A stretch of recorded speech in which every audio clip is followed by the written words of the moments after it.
मैं 8 महीने की प्रेग्नेंट थी और अपनी डिलीवरी के लिए अपने मायके गई थी। माँ ने मुझे फोन पर बताया, घर के पीछे की तरफ जो खाली जमीन थी ना, वहाँ पर एक नया कमरा बनवा लिया है।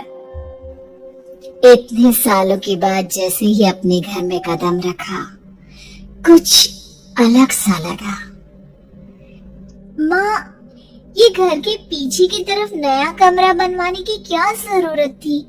अरे बेटा, घर के पीछे दूर दूर तक खाली जमीन है।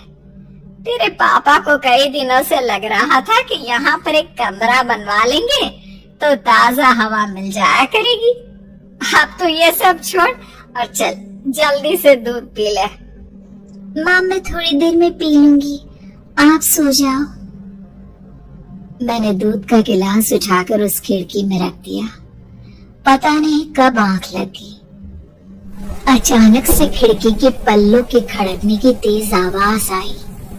दूध का गिलास धड़ाम से जमीन पर आ गिरा। जमीन पर गिरते ही दूध का रंग लाल हो चुका था। मैंने खिड़की से झांक कर बाहर देखा। चारों तरफ धूप अंधेरा था। उस अंधेरे की तरफ से कुछ आवाजें आ रही थी, जैसे छोटे बच्चे आपस में खिलखिलाकर मस्ती कर रहे हो।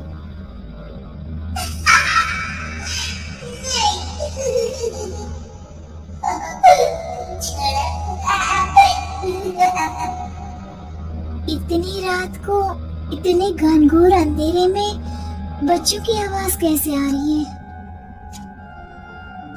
घड़ी में वक्त देखा तो ठीक 12 बजे थे।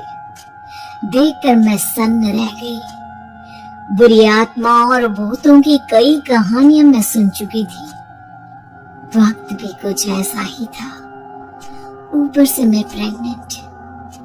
सुना था कि ऐसे वक्त में अक्सर बुरी आत्माएं औरतों का पीछा करती हैं। तो क्या मेरे पीछे भी? पसीने से तरबतर बड़ी मुश्किल से, जिसे कांपते हाथों से मैंने उस खिड़की को बंद किया। जल्दी से जल्दी उस कमरे से बाहर निकलकर माँ के पास जाने के बारे में सोचा, लेकिन जैसे ही दरवाजे की तरफ पलटी, लगा कोई साया हवा की स्पीड से दरवाजे के सामने से गुजर गया। मेरे गले में अटक कर रह गई। मैं जोर से चीख कर माँ को बुलाना चाहती थी, लेकिन वो आवाज खुद मेरे कानों तक नहीं पहुँच पा रही थी। तो माँ तक कैसे पहुँचती?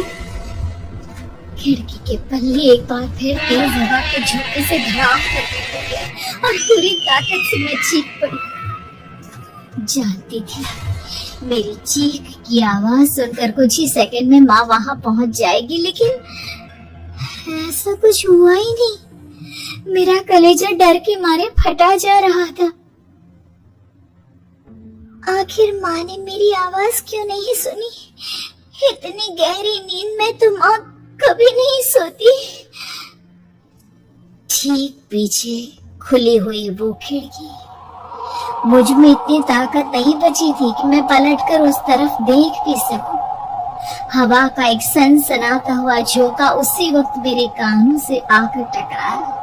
लगा जैसे किसी ने दबी हुई आवाज में धीरे से मुझसे कहा,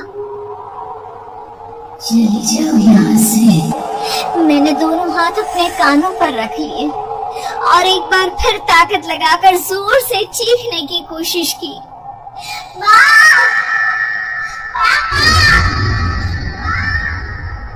मेरी आवाज उस कमरे की दीवारों से टकराकर वापस मुझे ही सुनाई दे रही थी। जितनी ताकत के साथ मैंने चीखने की कोशिश की थी, कुछ ही देर बाद इससे कहीं ज्यादा तेज और दर्दनाक चीख मुझे सुनाई देने लगी। ये आवाज ठीक मेरे पीछे खिड़की से आ रही थी। वो आवाज मेरे कानों में पिघलते हुए लोहे की तरह गिर रही थी। उन आवाजों में हैवानियत थी। वो आवाजें किसी इंसान की नहीं है, इतना मैं समझ चुकी थी।